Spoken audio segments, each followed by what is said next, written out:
Well, good morning, everyone, and thanks again for joining. As you can see, this is part 2 of 3 of our series with 911 Inform. And today we'll really be focusing, as you can see in the title here, dispatchable location. That becomes a critical part of this whole process and something that we'll touch upon for sure. So Jake, if you don't mind advancing the slides, we'll get started. So for those that attended the first webinar on June 23rd, we talked a lot about compliance and legislation. If you were not on that session and you want to view the recording, you can see the address there. As I mentioned, we will be focusing a lot on dispatchable location today. And coming up at the end of July, we will touch upon and really focus on a demo of next generation 911 services. And that's really a differentiator for our partner here at 911 Inform, and I'm sure we'll touch upon that. So introductions we'll do in a moment here. As I've said a couple times now, we'll focus on these location discovery services. We'll chat about what we're seeing in the field, and from a Q&A perspective, if you do have a question, please indicate that in the question or chat field. And if for some reason we don't get to it today, they are recorded, and we'll get back to you after the event. So I'm Joe Paquette. I'm the Director of Business Development here in the Northeast. And one of my roles is to bring education and content to our clients. And I can't think of a more important topic today than 911 and our partners at 911 Inform. And before I turn over Fletch, I always need to do this because I don't think he does it for himself really enough. But Fletch is listed as the inventor of 14 US patents covering next generation 911. And for those that don't know, he was the author of Carey's Law.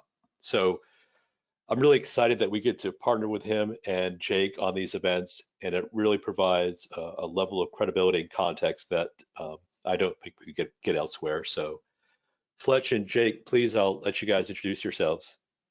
Thanks very much, Joe, and thanks to everybody over at New Era Technology for taking this seriously and bringing this out to their customer base. You know, the government section is an interesting one because they're not often viewed as an enterprise, but they have multiple buildings over a wide area. They typically have been on common phone systems. They were probably one of the first users of the Centrex type service. And what's most importantly, they've got a natural connection to the local police department. So it's very relevant to provide the information that we have in the enterprise into what happens to be their own agencies. So I'm the Vice President of Public Safety Solutions here at 911 Inform. We're going to be showing you some very interesting stuff today. And joining me always is Jake Demphouse, who's one of our channel managers. Jake. Thank you, Fletch, and thank you, Joe. My name is Jake Demphouse. As Fletch mentioned, I am the channel manager with 911 Inform. I've been working with Joe and the New Era team over the past few months to bring the 911 Inform solutions to market. So thank you, Joe, and I'll pass it back to you. Great, thank you. So for those that perhaps weren't on the initial event or haven't worked with New Era, very quickly, as you can see, we have 40 offices worldwide, over 1,600 employees. And really the big takeaway from this is we just have a tremendous amount of resources to help all the way from initial design and education, as we're talking about today, through implementation and post support. And if Jake, if you don't mind just advancing to the next slide, graphically just showing some of those core areas. So today we're really sort of on the collaboration, UC, and security space, but just know as we touch traditional security, data networking, as we move down to cloud services, Microsoft services, that we can help you throughout that life cycle. So reach out to your rep, reach out to myself, and we can certainly make sure that we have the right resources in front of you. So as we move to the next couple of slides here, always fun for me. So we track your registration answers to the questions and then bring them back to you so you can see how you answer compared to your peers. So our first question was, does your organization allow remote workers with telephony? So 6 out of 10, 60% of you are saying, yep, we're doing that today. The next question was, does your organization deploy smartphones for these workers? And it was a fairly sizable number, almost 40%. And I know the guys will probably touch upon this, but that really becomes a critical component. So if you are doing that today, it's something we have to really focus on. Do these remote workers have a different extension number for the remote devices? And thankfully, everyone's saying, nope, we've got that covered.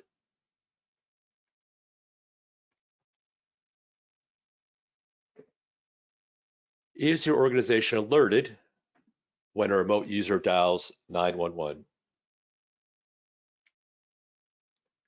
Small number. I was surprised by this. Perhaps something again that Fletch and Jake can touch upon, but only 10% are saying, yeah, we know about that. Have you looked at other E911 solutions in the past? Everyone has. And the next one, maybe this is really a credit to our partner, but have you looked at other next generation 911 solutions in the past? And the answer was no, 100% no. And maybe that's also due to not knowing what that might involve, what a next generation 911 solution might involve. So we will touch upon that today. And certainly, as I mentioned, that'll be a focus of the third webinar. So with that, Fletch, I'm going to turn it over to you. And as always, thank you. I look forward to the great content. Thanks very much. Yeah, interesting stuff with the surveys. I think every time we find some interesting numbers one way or the other. What we're going to focus on today is dispatchable location. When you make a 911 call, when you have an event, it's important to provide the proper location. But even before that, what started this whole episode, if you will, was Carey's Law. And I like to tell the full story behind Carey's Law because it demonstrates the impact that little things can have. So back in December 1st of 2013, Carey took her 3 children to a Marshall, Texas motel to meet their estranged husband for visitation with the children. While they were at that hotel room, Carey was pulled into the bathroom where she was stabbed a total of 29 times. So while she was there screaming for help, her 9-year-old daughter, Brianna, knew exactly what to do. She was told to dial 911 by her DARE officer. It's on the side of every police car, fire truck, and ambulance. You need help, you call 911. And she tried to do that a total of 4 times. And all 4 times those calls failed because, like most phone systems, that one was set up to require a 9 before an outside call, including 911. So 911 had to be dialed, which prevented her call from getting through. That sparked her grandfather, Carey's dad, Hank Hunt, to start a change.org petition, which is where I got involved. I saw that in my Google alerts, saw what had happened, saw that that was such a simple, easy change. And he basically wanted to collect 100 signatures to carry into his local congressman's office and request a law. Well, he ended up with 578,000 signatures. And we talked about this for a little over 4 years. But finally, on February 18th, or 16th, I'm sorry, we stood in the president's office as Carey's Law was signed into the law of the land. And again, that effort took 4 years, 2 months, and 16 days. And the only thing Carey's Law was requiring was direct dial to 911 and on-site notification. Now, it's important to remember, when Carey was murdered back in 2013, no law existed in Texas that required access to 911 from an MLTS. There was no state law, no local law, no nothing, no building codes. And there was a lawsuit. There was a wrongful death lawsuit brought forward by the Carey Hunt estate, the family. And even though that no law existed, that family was awarded $41 million in a wrongful death lawsuit. The number one question I get is, what's the penalty for noncompliance? Like somebody's weighing, well, how much does it cost? It's like a speeding ticket on the highway. Well, I can afford the $75, $80. there was no law. And again, 41 million. So the financial penalties of this can.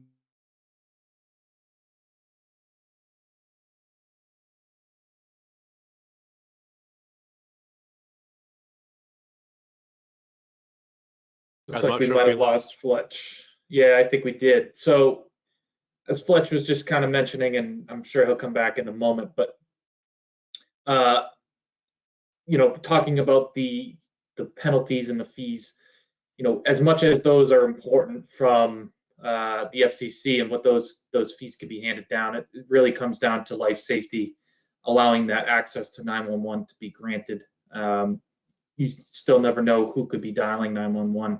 In this case, it was her 9-year-old daughter. So as we really look forward to the legislation that has really rolled out since Kerry's Law was signed in February, and Kerry's murder was in December of 2013, and up until 2018 was the fight for Kerry's Law to be signed. And as Fletch had mentioned, on February 16th of 2018, that law was signed. That law now went into effect February 16th, which was 2 years later in 2020. And that was, again, requiring direct access to 911 and an on-site notification that that call has taken place. What followed Kerry's Law, and these laws were signed 2 weeks after Kerry's Law, but were rolled out even further down the line in 2021 and 2022 because the nature of what those laws require were Ray Baum's Act Phase 1 and Phase 2. So what Ray Baum's Act requires is a dispatchable location to be sent with that on-site notification. So that dispatchable location has to be sent to both public safety and to someone on site. Now, Phase 1 is for wired devices, and then Phase 2 is for those wireless devices, thinking soft phones on laptops, things of that nature. Dispatchable location, as you can see in the top right here, that's defined as the street address of the caller, plus additional information that can locate the calling party in a reasonable amount of time. The presentation we're going to give today is basically an overview of how we can obtain that additional information, and then how that information can be sent both on site and to public safety. That notification of the location of the calling party has to be sent at the time of the call, and the legislative term for that is contemporaneously. Really does just mean at the same time. It also has to be sent somewhere that's likely to be seen, so that could be an on-site administrator or a security office, things like that. If we look at the timeline of kind of where these laws take effect, you go from 2013 to 2018. That was really the lead up ramp to Kerry's Law being signed. Once Kerry's Law was signed, any new and upgraded systems after that date of February 16th, 2018 are applicable to all three phases, whether it be Kerry's Law, Ray Baum's Act Phase 1, or Ray Baum's Act Phase 2. New and upgraded systems means an upgrade is a major dot release. So if you went from 7.1 to 7.2, that does not apply. But if you go from 7 to 8, that is considered a major release. From a hardware perspective, it means 50% or more of hardware being upgraded, and that includes switches. So I think the thing that gets overlooked sometimes is when these dates are applicable, and all of those new and upgraded systems are as of February 16th of 2018. So again, we're looking for that dispatchable location information, and the art of trying to define and determine the location of these devices, there's really no one single way to do it. Each organization, each network is built out differently. So There are a couple different ways that we can do this, and there are a couple different methods that we can use to determine device location.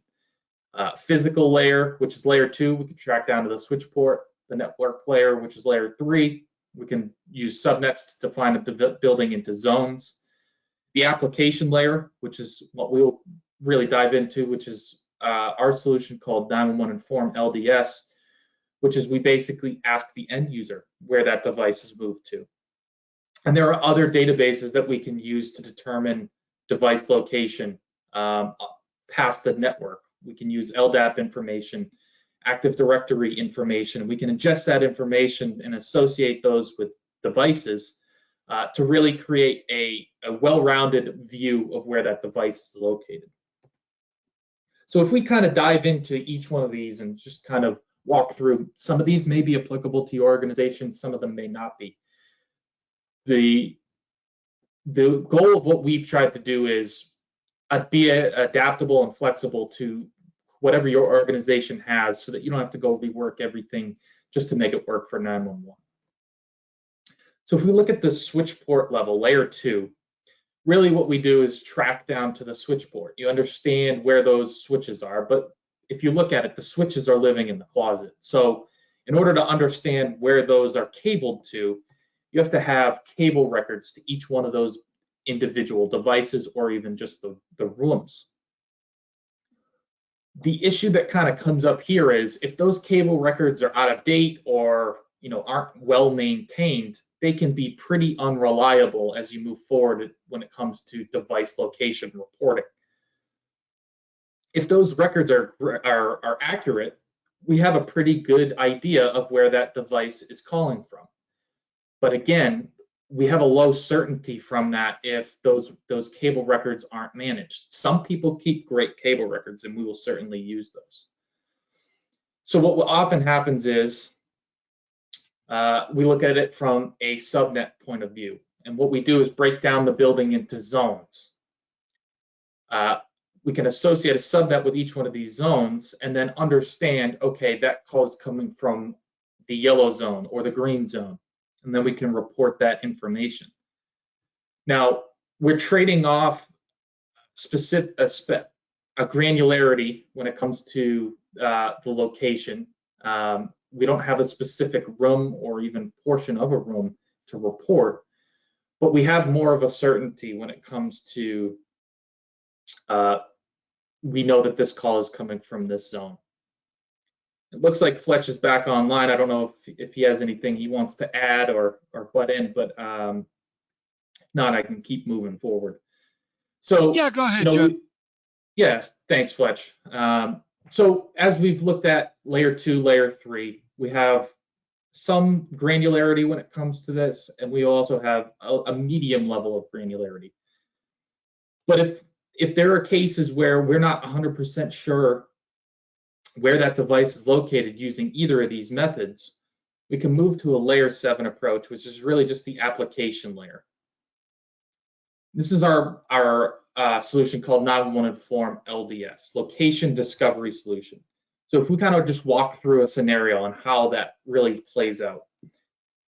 So Bob comes from home and he brings his phone back in and he registers his phone into the network. What then happens is we know the building, but we don't know exactly where he is located within the building. Once he's registered, 911 Inform will get a notification, hey, we actually got this registration event. We don't really know where that device is located within the building, but we know he's in this specific building. So then we send a link directly to Bob through text message or email to one of his smart devices. The reason we do this is because we are borrowing the location services on that smart device to determine where his PBX device is located. Within that message is a link that Bob will click on. It's going to open up either a floor plan or a Google map, depending on where he's located, and we'll get kind of into the details of that in a little bit. But what that's going to do is basically give us a generalized idea of where he is because of those location services within the smart device. Bob then can confirm where he specifically is located. And then once that is done, we can internally update the location of that phone and create an internal record. We'll get into why these records being kept internally is important in a little bit. But basically, it provides us flexibility as the device is moving or the device is being confirmed, so that at the time of a 911 call, the location can be sent rather than having to have that location be set before a 911 call is made. So if we look at this as from an aggregate level, where we can use all three of these methods along with additional information from the LDAP or Active Directory, and we can combine all of those methods into one and create a net of a high granularity and a high certainty level of where those devices are located, we're much more comfortable in reporting that dispatchable location. Now, with the LDS, the nature of it in contacting those end users, there are certainly scenarios where a device or an end user hasn't updated their location in a timely manner. And we understand that, so we've set some protocols on the back end and some parameters that your organization can set to basically remind that end user if there hasn't been a response within a set amount of time. That can be 10 minutes, that can be 5 minutes. And then if that continues to go on where that device hasn't been updated to become compliant, that reminder can be escalated to their superior or to an IT help desk, just to ensure that all of the devices within the network are compliant. As we've talked about, where these locations are being saved internally, another benefit to doing that is as we get data and as it moves along in the process, we can continually update that location until it's as granular as possible. In the old method of you basically had a preset location for each device before it called 911, you basically had to set that and forget that location, because each one of those updates took to anywhere from 24 to 48 hours to register in the public network. But because we're doing this internally, we can update every 5-10 minutes, and then once that location is updated, 5 minutes later, Bob could call 911 and the correct location will be reported. Yeah, I just want to clarify one point on that, because the way that you said that, Jake, it sounded a little funny. Our location services are tracked internally, and we can immediately determine when a device moves, and we can track the movement of that device. When we do make our updates of the internal, we don't actually update the external database. We send the information in real time. So there's no timer once you move of when the data is live. As soon as you move, that data is live. So 1 second after that's done, that's where you are, and that's the data that gets transmitted. We deliver that data into the 911 infrastructure, and it actually gets in front of the dispatcher well before the call actually arrives at the 911 center. And if the technology at the 911 center knows where it's going to deliver the call, which call taker position, that data is actually in front of the call taker before they've even said 911. So there's no 5 or 10 minute timer in play. I think what Jake meant was you could move every 5 minutes and your information would always be updated. But the important part here is we can establish granularity at a very wide level. You're in a particular building, you're on a particular floor, you're in a particular cube, and as this data gets updated, whether it takes 5 seconds, 10 seconds, or a minute to determine that, we can establish the partial location immediately. And that way, if you plugged in and immediately made a 911 call, you would have accurate location going out, and then during the call, got the ability of actually fine-tuning that and making it more accurate. And that's something that you don't have in the legacy environment, because the record is fixed and it has to pre-exist. And whatever is there is there. It can't be changed. Or it can be, but it takes 24 hours to update it, where this is a real-time connection. So I just wanted to clarify that one point. Yeah, I appreciate the clarification. Thank you, Fletch. So as we've talked about that location that's being saved internally, those records that are being saved internally, all of that information is being stored in the AWS Gov Cloud. It's a FedRAMP certified, high resiliency cloud instance. And the importance of that, again, is that those locations can be constantly updated throughout the day. So each user or each device is tied to either an end user or a group of end users. So if you think of common area phones and lobbies, those are typically managed by the IT team. We can tie those to IT groups. For those devices that are associated with one end user, we can tie that device to that specific end user. Basically, what we really require is we need the extension number and their number, as well as a contact method, and that could either be cellular phone or email, so that we can tap into the location services of the smart devices. Again, that's basically just the updating of the device location when we're not necessarily sure based on the network forensics. So if we look at the location updating within different environments, those can be known environments that are environments within your organization. Those could be public environments such as a Starbucks, or even those remote workers, those workers that are at home or on the move traveling.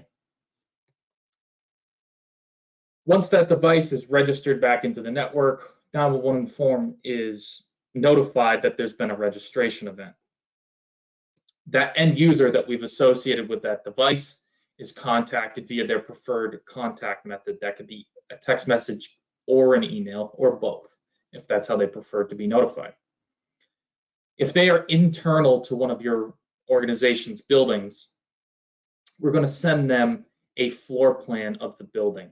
That's one of the services that we at 911 Inform provide. And those floor plans kind of serve multiple purposes. From the updating of location of devices, it gives the end user a reference point as to where they're actually located, and they can confirm that information. From a notification standpoint, we also have the capability to send these floor plans with the location of the call to not only your internal responding teams, but the public safety responding teams as well. When those users are at work, or are working from home or on the move, they're traveling, they're working from Starbucks that day, we obviously do not have floor plans of those buildings, so we can send them a Google Maps view. It's the same process as if they were in a building, and everything on the back end is basically converted into information that can be sent to public safety. To us, each user is the same, whether they're in one of your buildings or they're external to one of your buildings. The only change is basically the map that they are sent to update. Work from home users don't incur any additional cost. We basically can keep those records internally the same way. And if those calls are made from one of your buildings or external to one of your buildings, they'll still be reported correctly as to where they're located, and they'll be routed to the correct public safety. I think this is important. Just go back 1 second. So there were a high percentage of work at home users, and there was also a high percentage of having a hard physical device, an IP phone at the home user location. And I think this is very, very relevant. While you might be working remotely and you've got your soft phone there, it's probably not the most natural source to reach out and make a 911 call. It needs to be able to make a 911 call and report that properly. But I don't envision someone walking up to my laptop, having it unlocked, knowing how to operate my soft phone, and making a 911 call over that device. It's probably not going to happen. But when you've got an IP phone sitting at home in your home office, as I do, if I'm not here or if I pass out and my daughter walks in, they're going to see a phone, and it's probably going to be the closest phone. And they're not going to understand that that's a work phone with potentially limited information. And they need to be able to pick up that phone, dial 911, have the home address reported so public safety can respond. And again, back to the other question that was asked, do you have a different number on that home device? And 100% say no, that number is shared with the office. So in today's hybrid environment where I may spend some time in the office and I may spend some times at home, I've got a single record for 911, but I've got multiple devices with different attributes. I need a way of distinguishing that, and our ability to dynamically deliver the location of the device that's making the call, I think is critical in the way that the world is going to operate in the future, especially for work at home environments. 10, 11 years ago, I had a brain aneurysm in my house. I had a fixed IP phone. My daughter picked that phone up and it was connected to a Nortel DMS in Dallas. I live in New Jersey. And it was only because of, a very astute dispatcher did things get worked out. That was luck. And as work at home becomes more ubiquitous, can't take luck for granted. Go ahead, Jake. Yeah, thanks, Fletch. Great background there. So we've kind of gone through the process of collecting that location information, but now we're kind of moving into what does public safety see once those calls are sent. And as Fletch has talked about, the dynamic ability to send this information is key because public safety can rely on that data being correct. So we've basically clipped a live screen of a call taker's kind of field of view, and they have a good amount of information here. If you look on the left, they have some of the information that they can use to determine who's the resources that are available to dispatch. On the right, they have their radios. The little box down below, they have temperature controls. So they have a lot of information. But really, the only information that they get when it comes to the caller location is this green and black box here. And within this information is really 2 lines of location information. There's address line 1, which is 1704 Route 34 East, which is just a basic street address. And then in the red box here is address line 2. Now, address line 2 is limited to 20 characters of text-based information. And that's where you can add things like floor level, suite, room level, wing information. And that's really that area where the dispatchable location can be entered to allow public safety to respond in a reasonable amount of time. So, as our platform really does allow for this to be constantly updated, the information that public safety can receive is somewhat limited. With the NG911 network, which is available in call centers that cover 93% of the United States population, the ability to send multimedia and interactive data is basically in place for right now. And this can involve floor plans that have the caller location highlighted, best access route to that emergency, highlighted emergency assets within the building, whether that be AEDs, fire extinguishers, hazardous materials, and it can even pass along connected building controls where doors are able to be opened from smart devices that have been sent along to public safety as well as your internal teams. They can view camera feeds remotely from those devices as well. And that's something that we're going to talk about in our third session, what those capabilities are, how those are passed along to public safety, and how those can enhance the situational awareness. So just want to jump in 1 second here, Jake. I think this is where customers get a little confused because they read about initiatives to upgrade the E911 network to next gen 911 network. But we just said this next gen 911 data is available in PSAPs that service 93% of the US. So, the question that's naturally asked, do we need to build next gen or is next gen here? And the answer to that is both. So the capability of sending next gen data actually does exist today, and it exists for the cellular network for Apple and Google devices to send explicit location information, and the ability to receive that data does actually exist. And because that can be multimedia, we kind of piggyback on that existing network.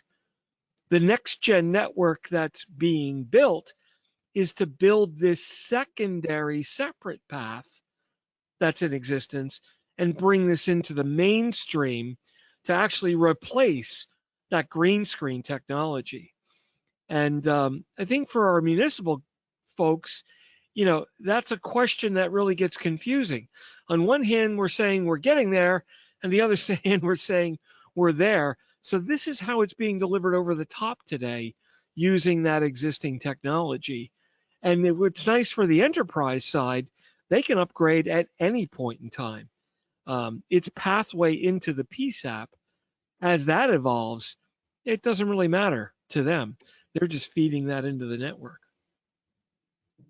Yeah, and to kind of, piggyback on that, really from the enterprise and municipal side, it provides communication between public safety and internal teams once an emergency has begun. It bridges that emergency gap. So with the NG911 platform and through 911 Inform, communication paths are open so that all those who are responding to an event are on the same page.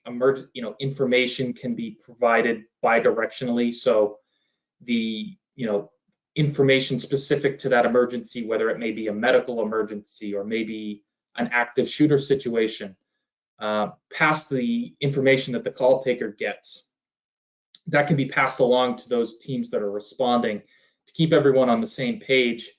And it really does create a single pane of glass for that emergency response. And it does, and finally, it really does enhance that additional situational awareness. So, typically what we talk about is, obviously we do compliance. We provide the compliance for Ray Baum's Act and Kerry's Law, but the 911 Inform platform as a whole is really an emergency response management platform. There are things that we connect into once the call has happened, but after that response has begun. Connects in different teams, can provide additional information, additional controls once that emergency has taken place. So, beyond just becoming compliant, there are many different capabilities. And we're going to kind of talk about those in our third session. So I think with that, it's probably a good spot to turn it over back to Joe, unless Fletch, you had any additional comments to kind of give us a view of where we're going to go for the third session. Well, yeah, this is a great transition point because, the real meat and potatoes for a particular industry or a particular vertical, is in the assessment of what is needed in the use cases. And that's really where New Era comes into play, and how can they help out in this big process. So we've worked with them to build and deliver a program that they've built for their customers. So very excited that Joe's worked very hard on this program that he's put together.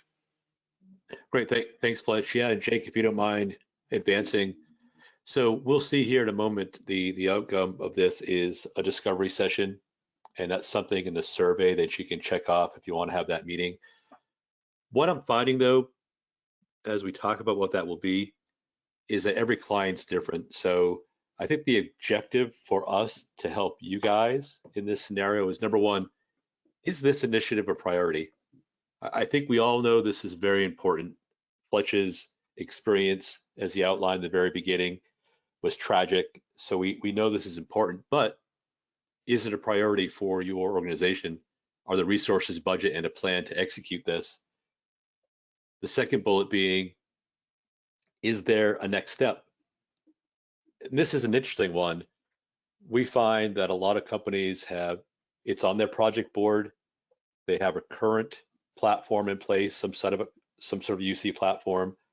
They think they're okay, they're not sure, but really what's missing is that plan. How do I get from where I am to knowing that I'm fine? Help me get there. And thirdly, I guess something to keep in mind, and this isn't the, Fletch mentioned the example of what happens to me. This isn't that, but I guess I would ask the internal question, if I do nothing, if the 911 project is not a priority in my company, what happens? And if you advance, Jake, I think to that next slide, that's really what we're trying to accomplish in this meeting. So this is an hour-long discovery session. I would tell you in advance, it'd be in your best interest to have members from the different parts of the organization. So the telephony side, security and safety, the IT security folks as an example, because what we find is that priority level and understanding level is different from all those different folks in the organization, and certainly different from different organization to another. So in this meeting, we'll go through a set of questions to help you qualify where you're at. We'll help you identify what a roadmap might look like based on your use case. We'll go through a demo based on your use case. And lastly, if desired, we'll provide a bill of materials saying, here's where we're at, and to accomplish these goals we've identified, here's what it'll take to get there. So you can go establish budget if you wanted to do that. Jake, and Fletch, anything you'd add to what those meetings typically cover? I'd like to give you an example of a meeting that I just had earlier this week. I had talked to this customer, probably 3 or 4 months ago, and they had a very specific problem, multiple buildings, and there was a building, someone else's building between two of their buildings. So it wasn't even a campus. They were down the street a little, and all common phone services. And, it was a warehouse type environment. There were only 3 phones down there. And it was just a matter of making a phone call to LightPath and getting the caller ID adjusted on those 3 specific devices to become fully compliant. And then the on-site notification solution for the main building was already in place through built-in functionality in the PBX. So here everybody invested an hour. We sat down, we looked at it. I didn't try to push a multi-$1,000 system down their throat when the situation was fixed with a phone call. And when he came back to me 3 months later, when they implemented, the message was, thank you. Now, you know what? To me, that's a win. They fixed their problem. And most of all, who are they going to go to when they're ready to expand? They're going to go to where to a trusted partner. And, we feel like New Era is that trusted partner for their customers. And I can't say enough about how much they've really taken this under their wing and taken this seriously. So again, just a real world example about this doesn't have to be expensive or difficult, but the conversation needs to be had. Yeah, Fletch, and I'll just add to, I can attest to that. I've been on meetings with you where perhaps to the detriment of maybe your sales leadership there, but you've come out and said, hey, you don't need to buy anything. Let's make these changes and we're good to go. So I've been part of those meetings. So I think we're wrapping up. Jake, if you don't mind advancing, I guess I'll, so coming up, as Jake mentioned before we close, the next session for this is July 23rd. I think Jake and Fletch have mentioned what we'll be covering. Anything else, guys, you want to add to what that content will be? Yeah, I mean, I think we kind of covered it. It's those after the call has been placed, some of the capabilities that are out there from the NG911 perspective, and also the notification capabilities. Every organization's different, and our notifications platform in and of itself is very flexible, and it allows each organization to set it up in a way that works for them. So we're going to really dive into the platform itself for the third session. Great. So that, as we're closing up, guys, Fletch and Jake, as always, I want to sincerely thank you for all of your efforts. As mentioned, this is a very important topic. We wanted to bring this to our clients' attention. So thank you for everything that you've done to make this happen, and for supporting our customers as we go through the process. Anything else you need to or want to close with before we end this? I just wanted to echo Fletch's thanks to the New Era team. It's been great to work with you guys, and we're really looking forward to what comes down the line here. Awesome. It's Friday, everybody. Have a great weekend. And if you have any questions, please reach out. Take care. Thanks very much, Joe.